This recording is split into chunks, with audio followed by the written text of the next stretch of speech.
लोगों के पैसे डूब गए। लेकिन दोस्तों प्रफुल्ल का यह बिजनेस लोगों के लिए फेलियर कैसे बना, इसको प्रॉपर समझने के लिए हमें फ्रेंचाइज मॉडल को समझना होगा। तो दोस्तों अगर हम बात करें फ्रेंचाइज मॉडल की, तो ये 4 टाइप्स के होते हैं। पहला होता है कोको, यानी कि company owned company operated model. इसमें कंपनी फ्रेंचाइजी को ऑन भी करती है और उसके ऑपरेशंस भी कंपनी के हाथों में ही होते हैं, मतलब कि किसी भी थर्ड पार्टी का यहाँ कोई रोल नहीं होता। दूसरा है कोफो, यानी company on franchise operated model, जहां फ्रेंचाइजी की ऑनरशिप तो कंपनी के पास होती है, लेकिन वो उसे किसी थर्ड पार्टी को ऑपरेट करने के लिए देते हैं। तीसरा है फोको, यानी franchise owned company operated model, जिसमें फ्रेंचाइज ओनर उस आउटलेट का मालिक होता है, लेकिन वहाँ के सारे ऑपरेशंस खुद कंपनी हैंडल करती है। और दोस्तों वही चौथा और आखिरी मॉडल होता है फोफो, यानी कि franchise owned franchise operated model. इसमें कंपनी एक फ्रेंचाइज ओनर को अपनी ब्रांड आइडेंटिटी, लोगो और ऑपरेशनल ट्रेनिंग प्रोवाइड करती है और इसके बदले में एक फिक्स्ड पैसे चार्ज करती है।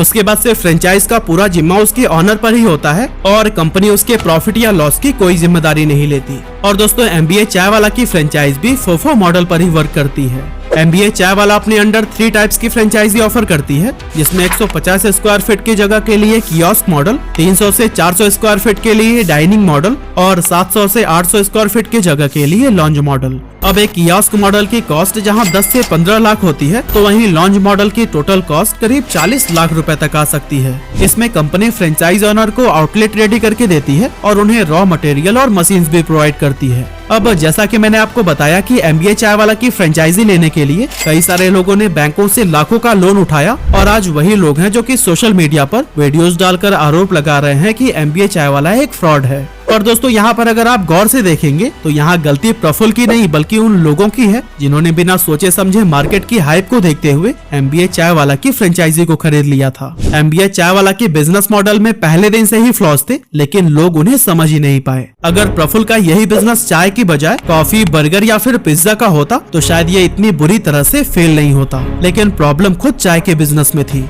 दोस्तों हम भारतीयों के लिए चाय बहुत आम सी चीज है और हम में से ज्यादातर लोग 2 से 3 बार तो चाय पीते ही होंगे। अब हमारे घर में अगर कोई मेहमान आता है तो उसे हम चाय नाश्ता कराते हैं, न कि कॉफी या पिज्जा खिलाते हैं। लेकिन वहीं दूसरी तरफ अगर आप अपनी गर्लफ्रेंड के साथ डेट पर जा रहे हो या फिर फैमिली के साथ कोई रेस्टोरेंट में बैठे हो, तो फिर आप चाय पीने के बारे में तो बिल्कुल भी नहीं सोचेंगे। एक्चुअली ह्यूमन साइकोलॉजी दुनिया की हर चीज को 2 तरीके से देखती है, एक है नीड और दूसरी है वांट। नीड यानी कि वो चीजें जो हर इंसान की बेसिक जरूरत होती है, जबकि वांट्स वो चीजें हैं जिन्हें हम पाना चाहते हैं या एक्सपीरियंस करना चाहते हैं। अब नीड और वांट की साइकोलॉजी ये है कि नीड की डिमांड जितनी ज्यादा होती है उसकी सप्लाई भी उतनी ही सरप्लस है। हम में से ज्यादातर लोग अपनी नीड्स को आसानी से पूरा कर लेते हैं और इसीलिए हम इन चीजों को सीरियसली नहीं लेते। वहीं वांट्स की डिमांड तो ज्यादा होती है लेकिन सप्लाई उतनी ज्यादा नहीं होती। यही वजह है कि लोग ऐसी चीजों को लग्जरी मानते हैं और